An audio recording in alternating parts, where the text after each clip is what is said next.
understand how much danger they are in on a daily basis. I know that. And when I came up and tried to explain to the officer that she had a valid license, he said, "Quit blowing your mouth off at me. I'm not giving her anything other than a ticket for inspection," after he put that kid through that. Okay, so let me back up and go over this, though. A Brant police officer pulls over your granddaughter who's driving on behalf of your flower business. She's making a delivery. And when he pulls her over, it's for an inspection sticker, but then it quickly escalates into a more serious search where he orders her out of the car. Actually, you back me back up. You mentioned that he began yelling at her and threatening her and calling her a liar because she had a prescription in her purse that he found. He didn't believe her story about where it came from? Right. He was accusing her of doing drugs, and that prompted, my granddaughter told me, that prompted him to now get really rough with her, accuse her of, he called it drugs, and she said, "No, that's not drugs, that's my prescription from Dr. Ross." And that's when he went into full-scale searching the van. But also what happened was... So, let me back up. So, hold on. The only thing that he had to give him any indication of any impropriety, which was an invalid thing, was the medication? Right. So there's not... So she had a legal... That prescription that she had was legal, correct? Right. Exactly. Okay. So she had obtained it legally. She had no reason that she shouldn't have had it, but he didn't believe her. Right. Okay, so then he escalated. So then you said he tore your van apart. Describe for me what he did to the van in terms of his search. Okay, his search included the glove box. He tore everything out of the glove box. He went underneath the seats. He pulled out my binoculars that I use for like bird watching and watching the boats come in. He pulled out, I have an emergency radio and an emergency flashlight that's a wind-up kind underneath my driver's seat. That's all pulled all apart, left out. Underneath the back seat, I have blankets, extra clothes, like sweatshirts and tire irons and jumper case. He pulled all of that out. It was all in disarray. Went in the back where the flowers were, and I have sponges and bricks. And we have horses, so we have our horseshoes and shoes that we use for mucking and stuff. That was all. The van was an absolute disaster. When I saw the van, I cried. I had to take everything out of my van, everything totally out of my van that night, and clean the van and reorganize the whole van. He trashed my van. Okay. Looking for whatever he thought was drugs or contraband or whatever it is. Hold on. Did he find anything? No. He didn't find anything? He found nothing? No. Okay.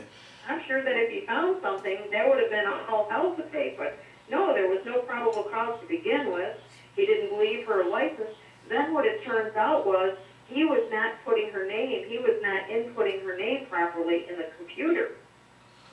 So he was mistyping her name and blaming her for it and saying she was lying to him. Absolutely. And she was hysterical. She was hysterical. The kid was hysterical. She couldn't even drive. I had to go get her. By the time I got her, and he would not release her out of the police car until I came. Did he handcuff her? Not to my knowledge. Okay. There was not a female officer present. There was another state trooper who was pulling people over himself. Well, let me go back to that in terms of the search. Was there any reason that you know of that he could not have asked for a female officer? Was there some other thing going on with this? Was it more than a traffic stop? No, there was nothing more than a traffic stop. A traffic stop because they're sitting between two 45-mile-an-hour signs in front of a state park that goes from 55 to 45. It's just prior to the Indian reservation, so it's a 4-lane highway. It's a big highway. Okay, would he have had any reason to fear your daughter? What are her dimensions? Give me her size, height, and weight. Oh gosh, she's I would say about 5'6", and she's probably about 100 pounds. 5'6", about 100 pounds. Okay. Yeah, she's very thin. She's a size 0, and she's She's a frail looking kid. Okay, and She's what is the give me the officer's size approximately in weight? Oh, I want to say he's about 5'8", 5'9". I want to say that he's probably about 180, 190 pounds. Okay. All right, so he had no reason physically to fear from her. And did she say that she did anything to make him afraid? Like, did she make any threat or offer any resistance whatsoever? No, she told him she was not lying. She was being insistent that she was not lying. And the more that she said she was not lying, the more insistent he became of accusing her that she was lying. So he keeps telling her she's lying, but she's telling the truth because she does have a valid driver's license. Right, and he's not believing her, so she's starting to get scared and hysterical. Now, I ended up in jail over a parking ticket, and they almost killed me in the Erie County Holding Center. This girl knows that. She don't, all of a sudden everybody out here is playing hardball. Used to be a time when people would pull you over. You got a rosary hanging, it's obstructing justice. All right, we'll give you a warning. This little town is such a bad little town, nobody wants to go to it. Have you made your complaint known to the police department yet?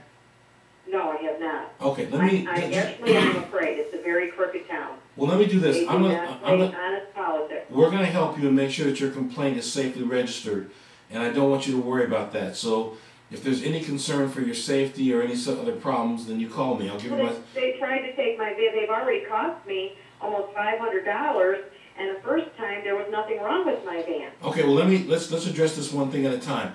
What I want to do right now is call the police department and find out what their policies are regarding complaints. Okay? Well, good luck, because the chief of police is also the town supervisor. He's voted himself the chief of police.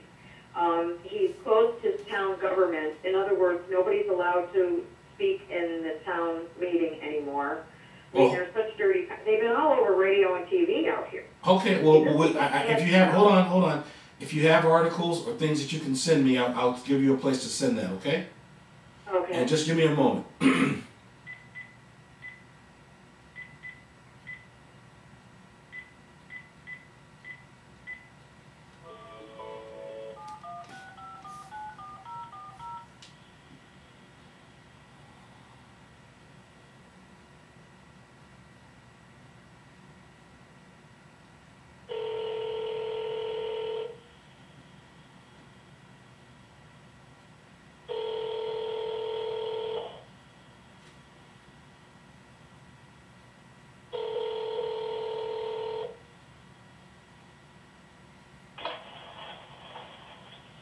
Hello, this is the town of Brant Police Department.